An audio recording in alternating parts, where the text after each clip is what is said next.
दोस्तों, अगर आप भी आंगनबाड़ी भर्ती की तैयारी करते हैं और उसका बहुत लंबे टाइम से इंतजार कर रहे थे, तो आपके लिए बड़ी अच्छी खबर है मेरे पास। खबर यह है कि उड़ीसा में आंगनबाड़ी भर्ती के लिए जो नोटिफिकेशन है वो रिलीज कर दिया गया है और एप्लीकेशन का प्रोसेस भी शुरू हो गया है। और एक और अच्छी बात यह है कि इस भर्ती के जरिए ना आंगनबाड़ी हेल्पर और आंगनबाड़ी वर्कर के करीब 3000 पदों को भरा जाना है। अगर आपको इस भर्ती का हिस्सा बनना है ना, तो वीडियो के एंड तक आपको बने रहना है, बीच में नहीं स्किप करना है ताकि कोई डिटेल आपसे ना छूट जाए। ठीक है, चलिए आपको फटाफट ना सारी वैकेंसी की जो डिटेल है वो बता देते हैं। ये भी बता देंगे कि जरूरी बातें आपको क्या ध्यान में रखनी है।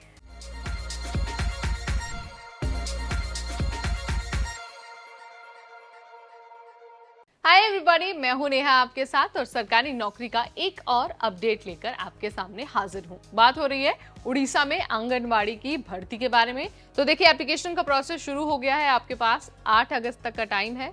अगर फॉर्म भरना है तो 8 अगस्त से पहले ऑफिशियल वेबसाइट यानी कि engagement.awc.odisha.gov.in स्क्रीन पर आपको दिख रहा होगा, यहीं पर आपको जाना है और जाकर अपना फॉर्म सबमिट कर देना है। इसके अलावा अगर हम बात करते हैं कि जो एजुकेशनल क्वालिफिकेशन है वो क्या होना चाहिए, सबसे पहले तो आंगनबाड़ी वर्कर बनने के लिए आपके पास 12th पास का सर्टिफिकेट होना चाहिए और साथ ही आंगनबाड़ी हेल्पर बनने के लिए आपके पास 10th पास का सर्टिफिकेट होना जरूरी है। इससे कम अगर आपके पास योग्यता है ना, तो आप अप्लाई नहीं कर पाएंगे। इसको नोट डाउन करके रख लीजिए और साथ ही इस बात को आपको बहुत अच्छे से ध्यान में रखना है।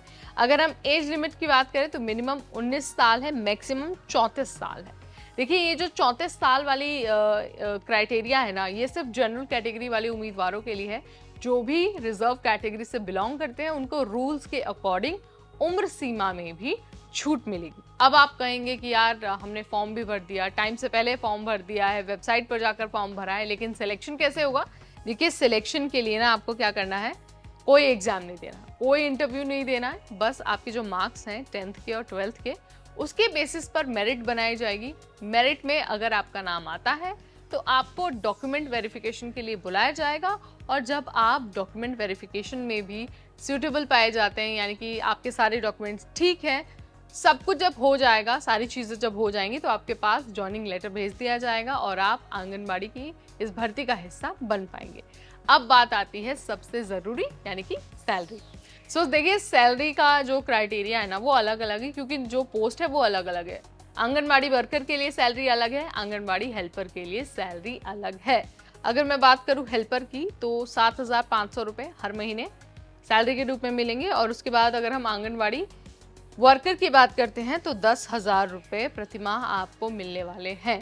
अगर आप आंगनबाड़ी की इस भर्ती का हिस्सा बनना चाहते हैं तो इन चीज़ों को आपको गांठ बांध लेनी है, अपने ध्यान में हमेशा रखनी है। फॉर्म भरते वक्त आपको कोई गड़बड़ी नहीं करनी है, इस बात का भी आपको बहुत अच्छे से ध्यान रखना है। उड़ीसा की ये जो आंगनबाड़ी भर्ती है ना, इसमें करीब 3000 पदों को भरा जाना है।